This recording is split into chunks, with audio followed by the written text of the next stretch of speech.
सहारा enterprises तुमच्या स्वप्नातली गाडी आता कमी किमतीत. इचलकरंजी शहरालगत असलेल्या कबनूर चंदूर रोडवर कोन्नूर पार्कमधल्या सहारा एंटरप्राइजेस इथं पश्चिम महाराष्ट्रातली विविध बँका आणि फायनान्स कंपन्यांनी जप्त केलेल्या जुन्या दुचाकी आणि चारचाकी गाड्यांची विक्री केली जाते. शोरूम किमतीपेक्षा 25 ते 50% कमी दरात, उत्तम स्थितीत आणि संपूर्ण कागदपत्रांसह त्वरित डिलिव्हरी. दुचाकी 20,000 पासून पुढं तर चारचाकी 50,000 पुढं. आपल्या पसंतीची कार किंवा बाईक आता अगदी परवडणाऱ्या दरात घेऊन जा. विश्वास, पारदर्शक व्यवहार आणि उत्तम सेवा हेच आमचं वैशिष्ट्य.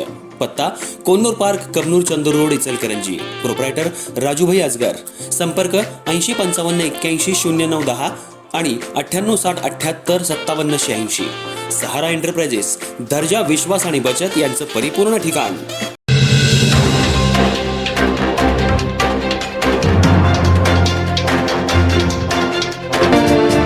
इचलकरंजी महानगरपालिकेच्या वतीनं शहरात भुयारी गटार योजनेची कामं युद्धपातळीवर सुरू असल्याचा दावा केला जातोय.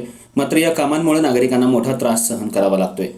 वेताळपेठ परिसरात दुहेरी गटार लाईन टाकण्याचं काम सुरू असताना जुन्या गटार योजनेची पाईपलाईन फुटली आहे. त्यामुळे दूषित सांडपाणी थेट रस्त्यावर वाहत असून परिसरात दुर्गंधी पसरली आहे. विशेष म्हणजे ही परिस्थिती महापौरांच्या वॉर्डातच निर्माण झाल्यानं नागरिकांनी तीव्र संताप व्यक्त केला असून महापौर याकडे लक्ष देणार का, असा सवाल उपस्थित केलाय. इचलकरंजी शहरातल्या वेताळपेठ परिसरात सध्या भुयारी गटार योजनेचं काम सुरू आहे. या कामादरम्यान जुन्या गटार योजनेची पाईपलाईन फुटल्यानं सांडपाणी मोठ्या प्रमाणात रस्त्यावर वाहू लागलंय. परिणामी संपूर्ण परिसरात अस्वच्छता निर्माण झाली असून दुर्गंधीमुळे नागरिकांचं जगणं अक्षरशः असह्य झालंय. रस्त्यावर साचलेल्या सांडपाण्यामुळे पादचारी, शालेय विद्यार्थी आणि वाहन चालकांना मोठी कसरत करावी लागते. डासांची उत्पत्ती वाढल्यानं डेंग्यू, मलेरिया, चिकनगुनिया तसंच इतर साथीच्या आजारांचा धोका निर्माण झालाय. नागरिकांनी अनेक वेळा महानगरपालिकेकडे तक्रारी करूनही अद्याप कायमस्वरूपी उपाययोजना करण्यात आलेली नसल्याचा आरोप केला आहे. विशेष म्हणजे हा सर्व प्रकार महापौरांच्या वॉर्डातच घडत असल्यानं नागरिकांमध्ये तीव्र नाराजी आहे. शहरातल्या विकास कामांचा गाजावाजा करणाऱ्या प्रशासनानं सर्वप्रथम नागरिकांच्या आरोग्याचा विचार करावा अशी मागणी स्थानिकांनी केली आहे.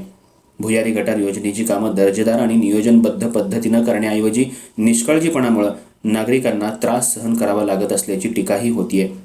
तातडीनं फुटलेली पाईपलाईन दुरुस्त करून साचलेलं सांडपाणी हटवावं, परिसरात औषध फवारणी आणि निर्जंतुकीकरण करावं आणि नागरिकांना दिलासा द्यावा अशी मागणी स्थानिक रहिवाशांनी केली आहे. आता महापौर आणि महानगरपालिका प्रशासन या गंभीर समस्येकडे कितपत गांभीर्यानं लक्ष देऊन नागरिकांना दिलासा देणार, याकडे संपूर्ण वेताळपेठमधील नागरिकांचं लक्ष लागलं आहे.